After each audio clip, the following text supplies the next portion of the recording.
കൈലാസം ശിവൻ താമസിക്കുന്ന മല. എന്നാലൊരു ചോദ്യം, ശിവൻ സർവ്വവ്യാപിയാണെങ്കിൽ അങ്ങനെ സ്ഥിരമായിട്ട് താമസിക്കാൻ എന്തിനാണ് ഒരു സ്ഥലം?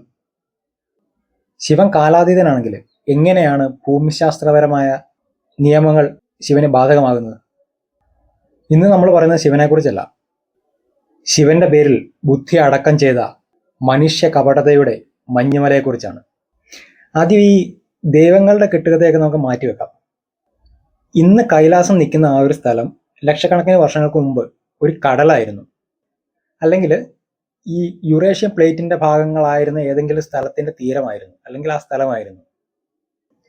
ഇന്ത്യൻ ടെക്ടോണിക് പ്ലേറ്റ് വടക്കോട്ട് നീങ്ങി യുറേഷ്യൻ പ്ലേറ്റുമായിട്ട് കൂട്ടിയിടിച്ചു. അവിടെയാണ്, ആ ഇടിയുടെ ആഘാതത്തിലാണ് ഹിമാലയം ഉണ്ടായി വന്നത്. ഉണ്ടായി വന്നതെന്നല്ല, ഉണ്ടായിക്കൊണ്ടിരിക്കുന്നത്.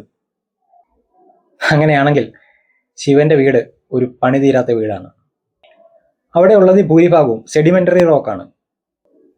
കടലിൽ അടിഞ്ഞ ചുണ്ണാമ്പുകല്ലും മണലും കൊണ്ട് ഇടിയുടെ ആഘാതത്തിൽ മുകളിലേക്ക് വന്ന് നിർമ്മിക്കപ്പെട്ട ഒരു മല. ഇതാണ് കൈലാസത്തിന്റെ ചരിത്രം. ഇതിൽ ശിവനും ഇല്ല, പുലിത്തോലും ഇല്ല, തൃശൂലവും ഇല്ല, ഡമരുകവും ഇല്ല. ഇത് ശാസ്ത്രം മാത്രമാണ്. ഇനി ചോദിക്കാം, ഈ മല ഭൂമിശാസ്ത്രപ്രകാരം ഒരു സാധാരണ മലയാണെങ്കിൽ ഇതെങ്ങനെയാണ് ശിവന്റെ സിംഹാസനമായതെന്ന്? ഉത്തരം സിമ്പിളാണ്. മനുഷ്യന് ഭയം തോന്നുന്നിടത്ത്, മനുഷ്യന് വ്യക്തതയില്ലാത്തിടത്ത് മനുഷ്യൻ ദൈവത്തിനെ കൊണ്ടുവെക്കും. കാറ്റിനെ അറിയുന്നത് വരെ കാറ്റ് ദൈവമായിരുന്നു, ഇടിമിന്നലിനെ അറിയുന്നവരെ ഇടിമിന്നലും ദൈവമായിരുന്നു, മഴയെ അറിയുന്നത് വരെ മഴയും ദൈവമായിരുന്നു.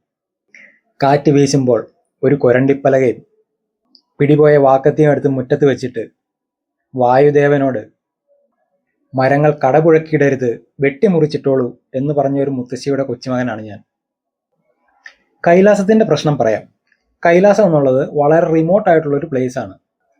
കോൾഡായ, ഡേഞ്ചറസ് ആയ, മനുഷ്യന് സ്വാഭാവികമായി ജീവിക്കാൻ കഴിയാത്ത ഒരു സ്ഥലം. അതിന് ചുറ്റുമുള്ള മലകളും ഇങ്ങനെ തന്നെയാണ്. ഇവിടേക്കൊന്നും അങ്ങനെ സാധാരണയായിട്ട് ആരും വരില്ല. അപ്പൊ പറഞ്ഞു അവിടെ ശിവൻ താമസിക്കുന്നുണ്ടെന്ന്. പിന്നെ ആരൊന്നും ചോദിച്ചില്ല. ചോദിച്ചാൽ ഭക്തിദ്രോഹിയാകും. ഇതാണ് മതത്തിന്റെ ഏറ്റവും വലിയ ട്രിക്ക്. അജ്ഞതയെ ദൈവമാക്കി മാറ്റും. ചിലർ പറയുന്നത് എന്തോ ഇലക്ട്രോ മാഗ്നറ്റിക് ഫീൽഡ് അതിന് ചുറ്റും ഉണ്ടെന്നാണ്. ഉണ്ട്, ശരിയാണ്. അതുകൊണ്ട് ഇലക്ട്രോ മാഗ്നറ്റിക് ഫീൽഡ് ഉള്ളതുകൊണ്ട് അത് ദൈവമായി മാറുമോ? ഈ പറഞ്ഞ ഫീൽഡ് എല്ലായിടത്തും ഉണ്ട്. തമ്പാനൂർ ബസ് സ്റ്റാൻഡിന്റെ പബ്ലിക് ടോയ്ലറ്റിലും ഉണ്ട് ഈ ഫീൽഡ്. അതുകൊണ്ട് അവിടെ ദൈവം ഉണ്ടെന്ന് പറയുമോ? അല്ല, പറയാം, അത് ശരിയാണ്.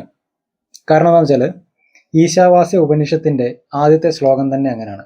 ഈശാവാസ്യം ഇതം സർവം യത് കിഞ്ചത് ജഗത്യാം ജഗത്.